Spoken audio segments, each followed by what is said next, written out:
we're here today because one of our own had the, I think, probably ultimate accolade in the AFL earlier this week of being inducted into the Hall of Fame. Boomer debuted in '96, played for about 150 years, 432 games, is that right? Shinboner number 853. I think Miller Bergman was the most recent. What number were you, Miller? 1,043. It's a decent number of people between you debuting and now, and yet you're the one constant in that time. As a supporter and long-time supporter of this club, you have been an absolute inspiration in this club in the way you've prepared and gone about it, and but also the way in which you've carried our club for our players and our supporters and the legacy of our club. I am so proud of you. I was so proud of you on Tuesday night. I'm so proud of you now. I could talk for hours about you, but actually I've brought someone who knows you a bit better than me and who I think is better placed to speak and like you to welcome Denis Pagan.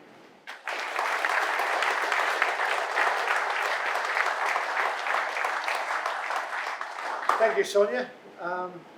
First of all, congratulations to Brent. A wonderful achievement to be inducted into the Hall of Fame. You go back to that day in 1995 when the national draft was on. I can still remember it like it was yesterday. Neville Sibbard was calling out our names.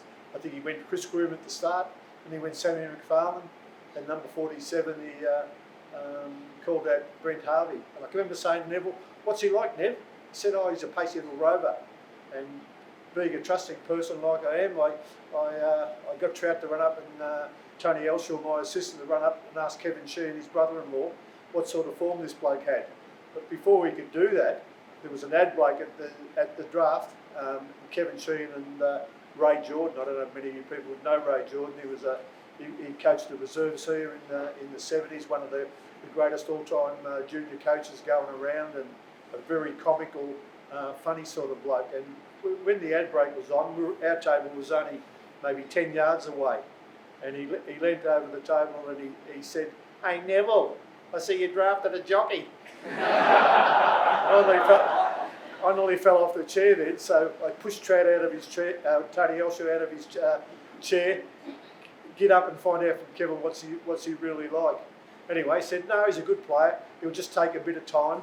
I didn't envisage at that stage that he was 64 kilos with two football jumpers that were soaking wet on, but he was only a little bloke. He said, "It'll take a bit of time," and I thought, "Oh, that's good." And when you sit back now and think that 432 games later, and I reckon he could have played for another 2 seasons, maybe I'm a bad judge, 518 goals, probably could have kicked another 40. I can remember getting Boomer to bounce the ball. We started off, and now Boomer's retired. He holds a new world record for bouncing the footy. What is it, Boomer? 1,055? No, I don't know that stat. Know most of them, but not that one. Something like that. I think the number of times when you're getting tagged, I remember saying, "Drop it on your boot and play on from full back, and you get a handball receive and just run and bounce, and you get 4 or 5 stats." And anyone who's being tagged, they psych themselves out of it because they're not touching the footy. Anyway, we wound Boomer up, and all of a sudden he come good again. And I remember one day playing on Anti-Franchina against Carlton.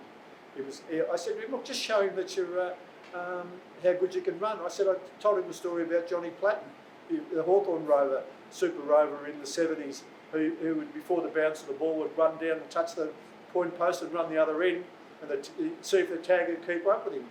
Well, I thought that was a bit immature, so I said to Boomer, "Run around the centre square, see if he can keep up with you." Did he keep up with you, Boomer? I don't think he did, son, did he?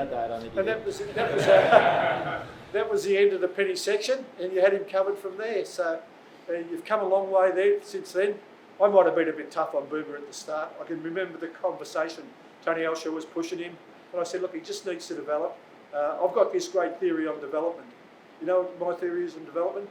When you're good enough to take the person's position above you in the seniors, you can replace him. That's what I call development. And we worked hard with our guys, but Boomer was ready, and he just went from there. I think his first game might have been round 20, was it, against Richmond? I can remember you came on. I reckon I gave you 5 minutes. You've only got one handball. I can remember saying to Trout, "Get him off, he's had enough." players in the room here now, there aren't too many players who I could say were as coachable as Boomer. Never sooked, never whinged. If I gave him a rocket, you couldn't even see a scale on his face. He'd walk away. He might say under his breath, "I'll show him." You just go out there, and nothing ever changed. Absolutely amazing, Boom. I'm so proud of you. It's funny, you know, there are not many blokes like you at football club. There's one over there that I coached also. That's probably the same temperament, the same personality. Never whinged, never moaned. Johnny, can you remember what I said to you in the '96 grand final when you're on your mate? You weren't playing tight enough. You know, just if you want to look for people who are role models, Boomer's your type. Boomer's gone home early from training. Have a look at Johnny Blakey. Just both quality individuals. I'm sorry for digressing, talking about you, John. You're always one of my favourites, so just tell me to put my head in, please. Boomer, congratulations. Wonderful achievement, and I wish you all the best in whatever you decide to. If you're ever going to go into coaching, mate, don't do it. You'll end up somewhere as me. Thanks.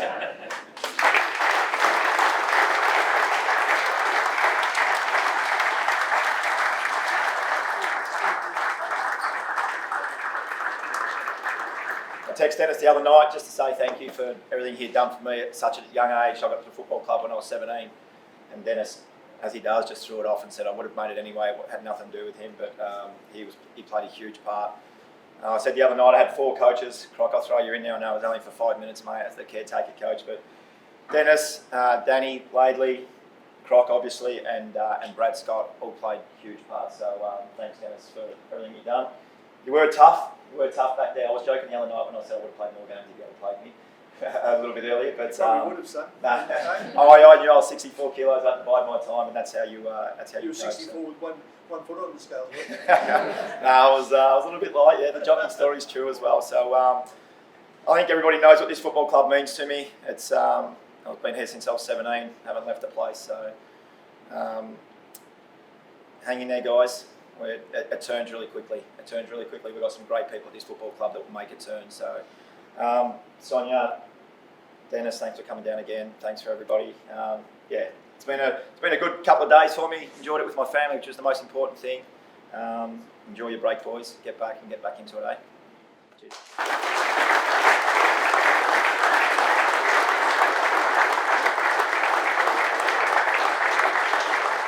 I was going to mention you, Croc, but I remember you slipping up one time. So